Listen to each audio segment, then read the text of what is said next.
Right now, most of us are starting our workday, unless you're Matt and our News 4 morning team. Then you're ending your workday. But in just about 7 hours, do you know what's going to happen? No.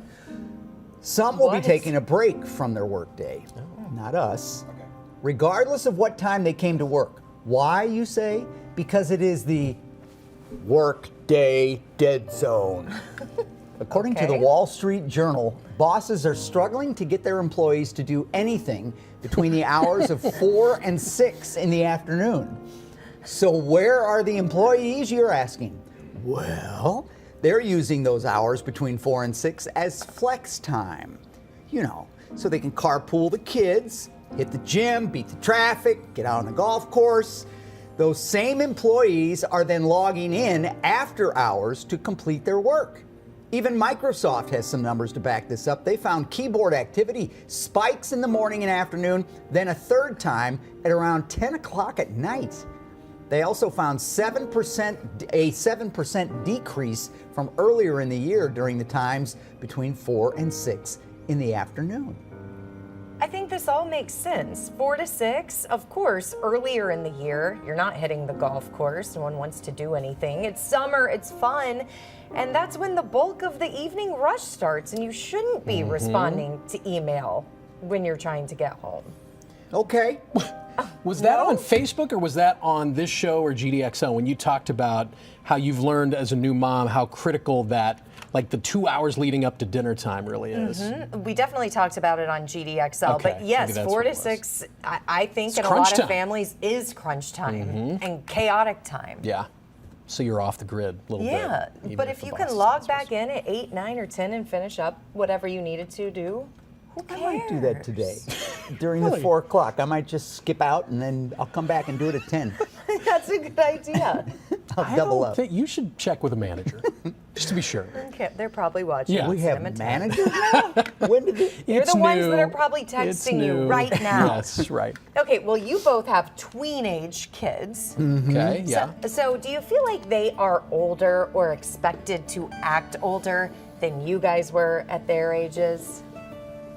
I don't know about the expectation, but I do think they're exposed to more at a younger age, which I think naturally accelerates the process, don't you? Yeah, maybe a little. Yeah. When I look at my friends' pictures of kids on Facebook or Instagram who are 12, 13, or 14, I look at them, and especially the girls, and think, wow, Well, they now look that- Just the way they Hang look. on Yes. now. Oh, If that's okay. what you're asking. I mean, when my older daughter is a counselor in a middle school, and my younger daughter is in middle school. Funny story. But I mean, when I go to visit my older daughter and walk through the halls, or even when she was a counselor at Lafayette High School, I'm like, what? Yeah. You know, Right? I agree. They They could look like pass they're in for- their 20s. Yes, they could pass for like 22, Yeah. 23. Absolutely. Their hair looks good. But is that what we're talking about? Yes, Okay. their makeup looks good. They've probably already had their braces. They're wearing super trendy outfits, a lot of them that are showing a lot.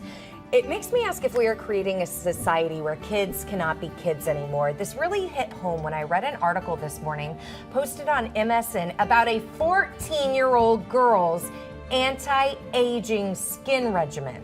It's right, yes, Yeah. exactly. This Yeah. is blowing up on TikTok right now. A video was posted by a 14-year-old talking about how she wanted to, quote, slow down the aging process. She's been using face masks, retinol, apple cider vinegar pills since she was 12. Another TikToker commented that she's really nervous for this generation of kids, especially girls with the societal pressures they feel like they are under. Another commenter pointed out, I don't feel like 12-year-old boys are worried about getting wrinkles. No. And also, retinol, you guys, I don't know if you're familiar with it. It comes with side effects. It makes your skin more vulnerable to sun damage. So if you have these 12-year-olds going to TJ Maxx buying things that say anti-aging cream, lathering it on, then going in the sun because they don't know how to use it properly, that's even scarier. It is. And we've been through a little of this. My daughter wanted to use some kind of an eyelash serum because my older daughter did, and her eyelashes went kapoof. And she didn't want to wear the fake ones, and so she wanted to use the serum. And Katie asked a cosmetologist that she knows, and they said absolutely not. It's not for young kids. It's dangerous. It can cause problems for young kids. So it's slow down, kids. Yes. It'll happen. Believe me. Trust me. Before too much longer, you'll look like this. Like that. Stick around. We are going to discuss this on today's Great Day Extra Live. It kicks off on our Facebook page around 10:15. We hope you can join us, chime in. GDXL brought to you by the Bommarito Automotive Group.